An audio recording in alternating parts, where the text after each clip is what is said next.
I think it's really important to highlight the major research university that is in this area, especially when you think about innovation, and maybe we want to explain what innovation means. But when you think about innovation, I think the fact that UMass is nearby is very, very critical and very important. The second one is that there is a very noticeable and important cluster of precision manufacturing companies here. And it's really important to recognize it and relate to it.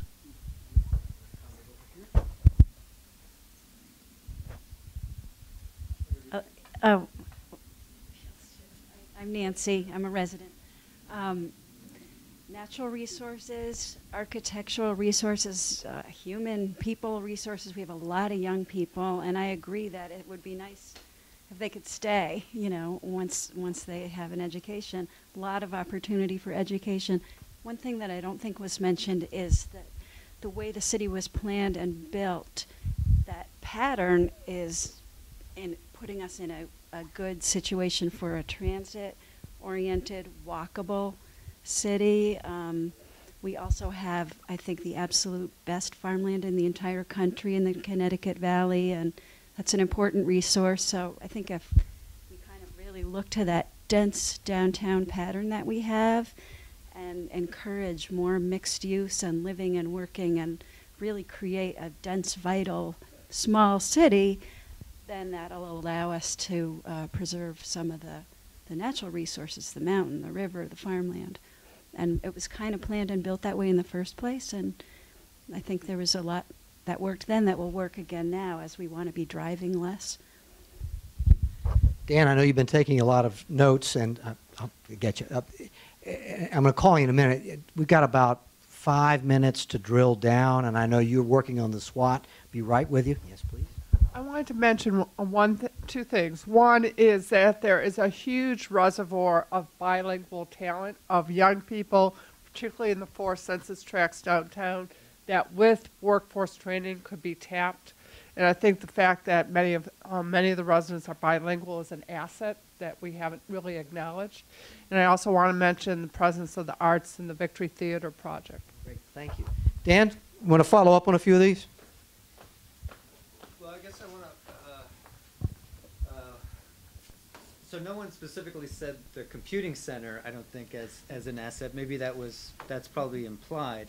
But I am sort of looking forward a little bit, and one of the assets that is brought up in a lot of our initial meetings is that so sir, you mentioned UMass as a research university, and there's 4 other major research universities that are going to have a presence in this area, and how the community can leverage that asset. And I'm not talking just about the computing center as a building that does research and computations, but has a presence and investment from the universities, I think is an asset that we as a team will explore.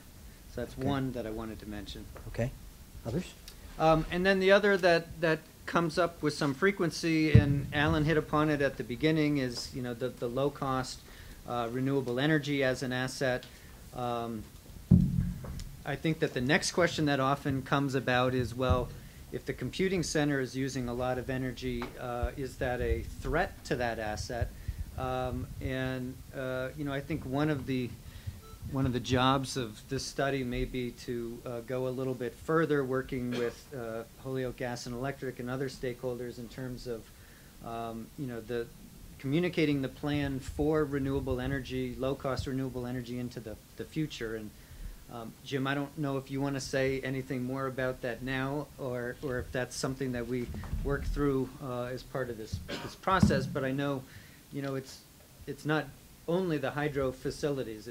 There's a bigger portfolio that is in mind to try to maintain that important asset.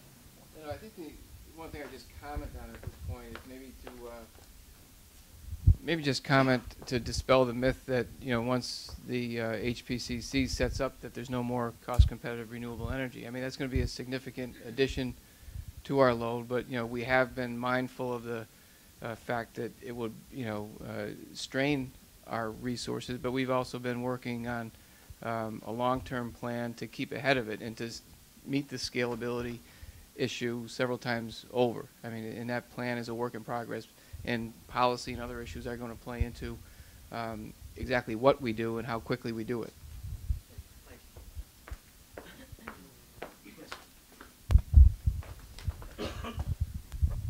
I guess I just want to introduce a caution on the energy side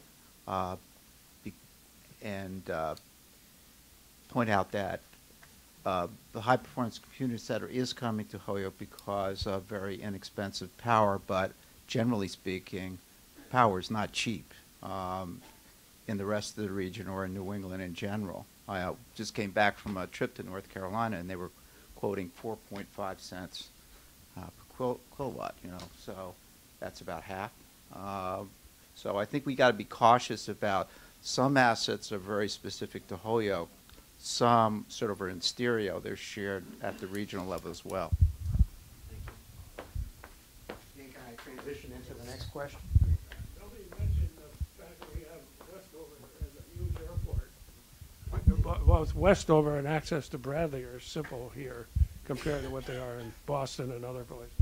Thank you. Well, the next question with this transition is going to be about, well, therefore, I would think, Dan Hodge, that there are certain industries and opportunities out there that we would have in mind. Now, I'm asking for a couple of reasons. One is that you inform the SWOT analysis from your heart, from your business, what you think this adds up to. Therefore, I think there are certain industries and businesses, and they don't have to be NAICS code specific. Just tell us what they are, and I'm going to look for shout-outs from this room about what you think they are. Now, another reason for asking the question is I need to know the mind of the family, because the family may be actually making some very big assumptions, Eric, that really aren't going to pan out very well, and we need to know if there's this undercurrent that are not going to be justified by the data analysis. So that's what's coming. So think about what that shout-out would be, and Dan, you'll help me manage that with some follow-up questions. But I have to make a few observations for the family, Tim. One is, I write this way on purpose. Right? That's it. There's your scorecard, right? Right? And I got it all. Alan started it off and said, I start with the following 4 or 5 categories. Thank you, Alan. That was great. And this is what we have, right? So I would be asked on the street by site consultants, what's this all about? What's the asset base, Dan? And I'm going to go, well, we have clean energy. It's one of the great munis, and I actually agree with that in terms of the United States. We have the location. We've got data. We've got redundancy, mobility. The quality of life is great. The focus on the right products and the buildings. We have the right scale right now to deal with issues. We can get on with it. We're hungry. We actually added, to your point, a level of poorness that allows us to get real about doing these things. The community is well planned. The assets, the historical legacy of entrepreneurship and business is wonderful. The buildings and the land and the product needs to be used, and it's very powerful. The not-for-profit system is very powerful. The talent delivery system is good. We're surrounded by research universities.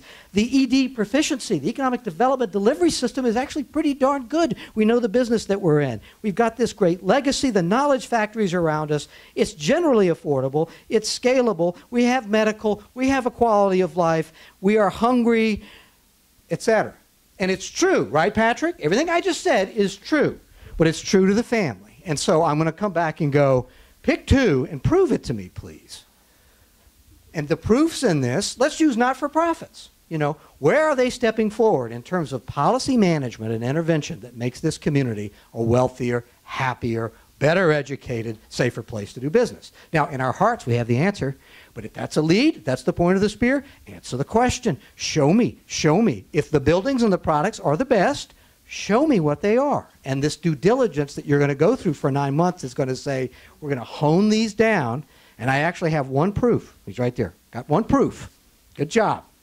Happy, energy mix, great policy management, innovative government, good economic delivery system. Right, there's some there. And I want you to start thinking with me about what the real proofs are, and we can push the consulting team as we go through this to do it. Workforce delivery is going to be a big one, brother. You're standing in it.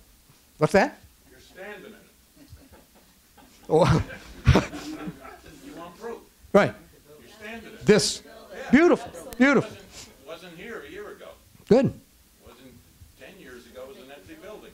Right. And so we're, to your point, John, going to build a portfolio by talking to the people who make those decisions. Is this the right one or not? Yes, please. Bill, you could go further than that. I mean, you could describe what's going on in different. You could go further than that and describe. I mean, the building itself is great, and it's another proof point. The potential to do redevelopment in the downtown and how some of the old buildings are assets. But you can go further than that by talking about how you're programming the building and who your partners are to do. Because if you take a look at how you're integrating different service delivery agents and different target audiences or need, and actually it's very much an asset perspective. It's looking at the folks who are in the community very much as your partners as well as an asset, whether they're children or whether they're other learners, and engaging them in a way that brings us together also with mobility. Thank you. So, the next question is, therefore, I'm assuming today in my heart, Dan, James, that there are certain industries that matter more, certain opportunities out there. And I'm not going to go around the table and take another half an hour, but I'm looking for the shout-outs. Therefore, I think we're going to a particular industry. And in your heart, where do you think we're going? Patrick? I'd like to look hard at the manufacturing industry sector. I'd look at the energy. It's competitive in the region. It offers opportunities, lower, for people that are on the lower end of the skills level, to grow into higher skill levels. And I think that there's a strong heritage of that type of industry in the region. So I think manufacturing is one that we could think about attacking. Thank you. More, please. Are you? Well, I had talent on my list, so I see higher ed. It's all about talent now. It's all about getting the knowledge to particularly the young folks, which is the Army coming behind the current workforce. The trick is how to keep them here, to be entrepreneurs, to be innovators, et cetera.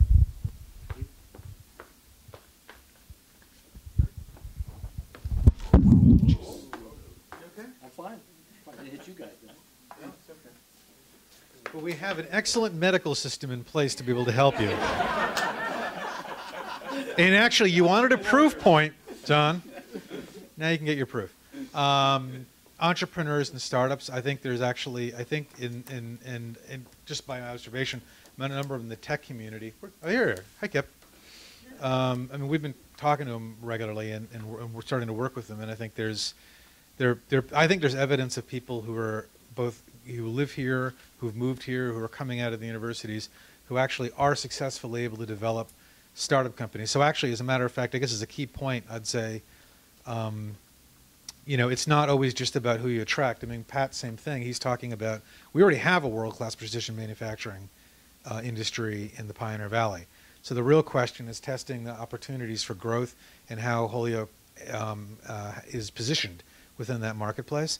I'd say the same thing is we're starting to see evidence of folks who are bootstrapping themselves and going out there and starting highly competitive startups. And so the question then is, how do you incubate that? And I don't mean literally incubator, but how do you incubate and grow that? And how do you test also the proposition that that's truly going on in a way that's scalable or meaningful in some way beyond me just talking to folks? And then the one other sector ties to the high-performance computing center, and that's the computing industry. There are ways in which we can build synergies there.